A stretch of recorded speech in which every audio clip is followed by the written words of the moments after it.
Hey there, and welcome back to another Hawkeye review. And today we'll be talking about the second episode to drop, Hide and Seek, which picks up right where the previous episode left off, and sees Clint and Kate form an unlikely duo as they try to clear Kate's name and protect her from the Tracksuit Mafia.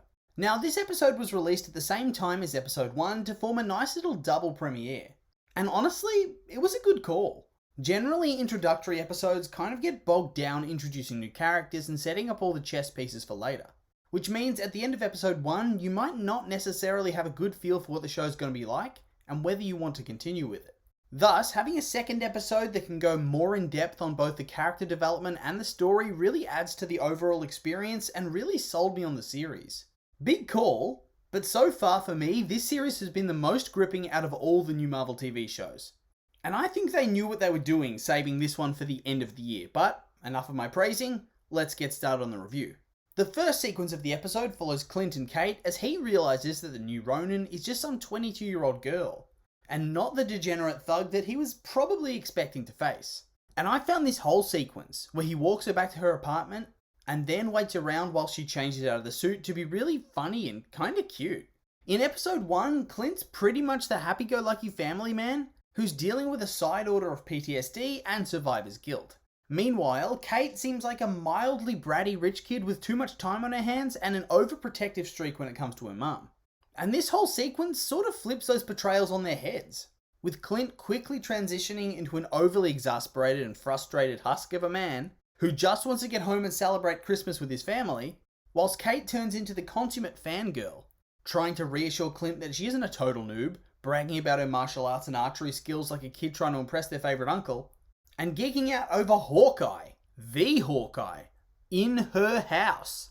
And this was actually quite a refreshing change and really helped develop Kate's character, making her more endearing and adding more depth, as well as further fleshing out Clint's character as well.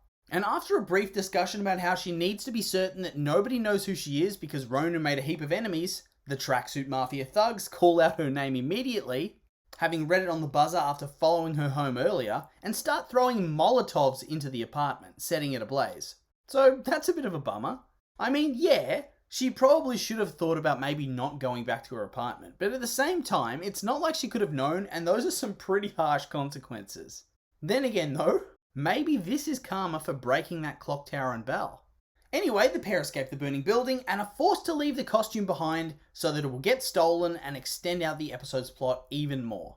They then find themselves at a small drugstore where they gather up supplies before deciding to hide Kate at her aunt's apartment, who's away for the winter, whilst Clint goes back to her apartment to retrieve the jacket.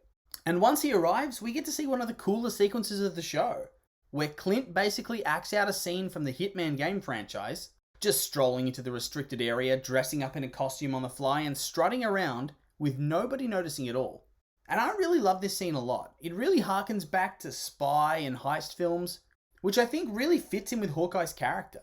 And then of course, to up the drama even further, Clint discovers that his suit's been stolen and panics before noticing a sticker for New York City LARPers in the window of one of the fire trucks, before heading back to Kate's place to plan his next move.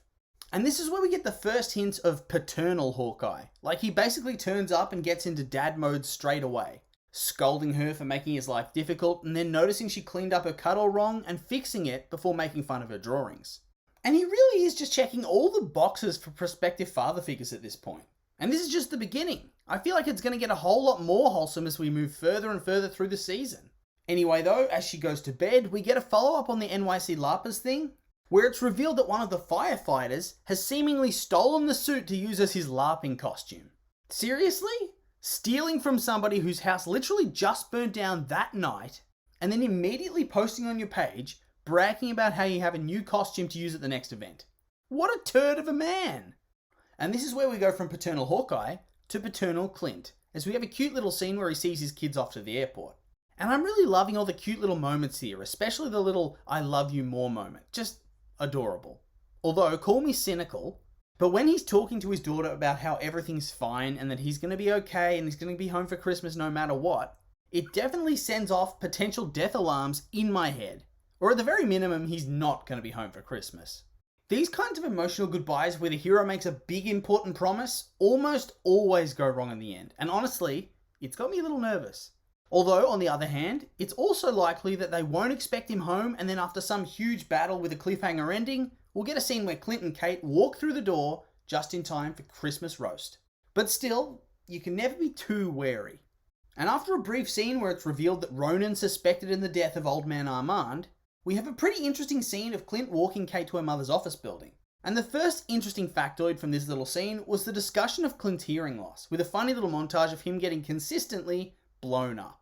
And I really like this little trend in the MCU that's cropped up over the last couple of years. That the trauma the characters experience actually shapes elements of their character and storylines going forward. It's like Tony and his PTSD, and Thor's depression and survivor's guilt shaping their characters throughout phase 2 and 3. Or even things like the effect of Bucky's conditioning, or Hope's feelings of parental abandonment. They're all relatively small slices of the character when you boil it down, but you can see how they affect the actions the character takes and the way the story unfolds for them. And it feels like a lot of people just look at the MCU and scoff and say it's a spectacle with no substance. But honestly, in my opinion, that's kind of BS. And important moments like this are proof of that. It's a spectacle, yeah, but it also focuses heavily on character journeys and growth. And it isn't just some meathead beat 'em up. And I mean, Hawkeye's character alone's been super transformative, and it's been really interesting to see that growth so far. And another interesting tidbit from this scene was the frank discussion of Hawkeye's marketability that frankly came across as kind of meta. Because the most popular characters in the MCU are the silly, hard on their sleeves types, not the cool, calm, collected ones. And honestly, Hawkeye's not exactly selling hordes of toys and costumes, because his MCU iteration is just there to get stuff done. He's not the center of attention. And I just found that self-awareness pretty funny. Anyway, they part ways and she heads inside, and then we're treated to a deeply cringy scene where Jack analyzes her behavior and moods based on a book about becoming a stepdad, and pretty much tears her apart in the most passive-aggressive way in front of her mum, while she pretty much insinuates that he had his uncle murdered for the inheritance. And it's episode 2. I mean, this guy's just becoming too much of an evil guy to actually be the villain, right? He has to be a red herring at this point. Surely. I know not everything needs to be a twist, but otherwise this guy's just the worst villain ever because he's not even making it hard to see how awful he is right off the bat. After all, I think he can also just be a turd of a person even if he committed no crimes. Anyway, suspicious mum then suggests that the best way to move forward is to have a dinner together. Sure. That doesn't sound like a recipe for disaster at all. Honestly, this mum's just... I feel like she's so manipulative and dismissive of Kate, it's kind of loathsome. I just have zero trust for her at all. It just feels like an elaborate twist in the making. And then this brings us to the absolute peak of the episode, the LARP scene. This is just so funny. From the security guard lady intimidating Clint into joining the LARP, to him cutting a path through all the randoms, to him threatening the guy with the suit and then eventually battling him in a trial by combat. It was just truly, truly ridiculous and not something I really ever expected to see Hawkeye involved with. Hell, I mean, I never expected to see LARPing in the MCU in general, but here we are. No regrets. And also, in the middle of this epicness, we get to see some plot development as back at the office, Kate gets a call from the police asking her to go down to the station. So, I'm thinking she's getting set up or framed or something. Honestly, probably by Mr. Moustache. Anyway, we then get hit with yet another wholesome scene as Hawkeye calls his wife to check in. And this scene's just cute. It's nice in media when you see a couple that just works. No drama, no BS, just happy times all round. Hell, I mean, she even knows all of Hawkeye's plays. Even knows Black Widow's plays. Just a cute little scene. It adds a lot of depth to the family and its dynamics. And then from a wholesome family gathering to a dysfunctional family gathering, where Kate finds herself stuck at an awkward dinner with her mum and Jack, where they continue to trade passive-aggressive barbs. Seriously though, why does she hate him so much at this point? I get that he looks a bit sleazy and opportunistic, and she's probably defensive about her dead dad, but I feel like implying that he killed his uncle at this point is a bit much. What proof does she even have? He didn't even really start antagonizing her until she went straight for the jugular. Really, she should be more angry at her mum for not gently easing her into a new family change. Also, I like that she played right into his hands even after he gave her a warning of how he's going to get her to be the bad guy. He irritates the risotto, taunting her at dinner, obviously letting her win at fencing, mocking her a little bit, until she loses her temper and tries to stab him in the face, making her look like a psycho and frustrating her mum. So, really, this whole scene was a big win for Jack. Which brings us to the part that actually really intrigued me. Jack offers Kate a butterscotch with the monogram from the old dude's house. A pretty obvious, yeah, I totally killed him, what of it? Sort of message if I ever saw one. But still, maybe I've got my head in the sand, but I'm not 100% convinced. Or at least, I don't think he did it alone.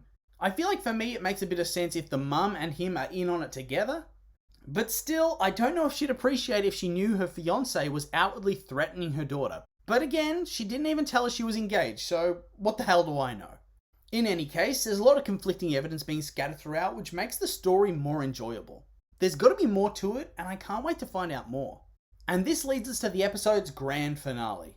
Kate decides to go and rescue Clint, who's allowed himself to get kidnapped by the Tracksuit Mafia in order to gather intel like Black Widow in Avengers 1. And this whole interrogation scene was just too funny. Especially the big guy in the black tracksuit. He just has the best lines. Kate Bishop is guy, bro. And bro, I found her. It was just so funny.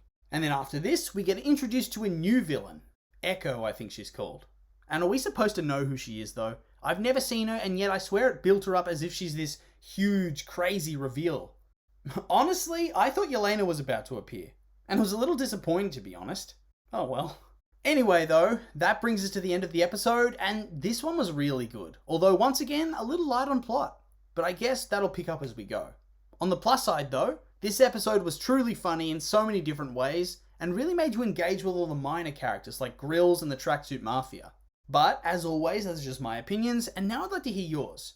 What do you think of the episode? Like it? Hate it? Make sure to leave a comment and let me know.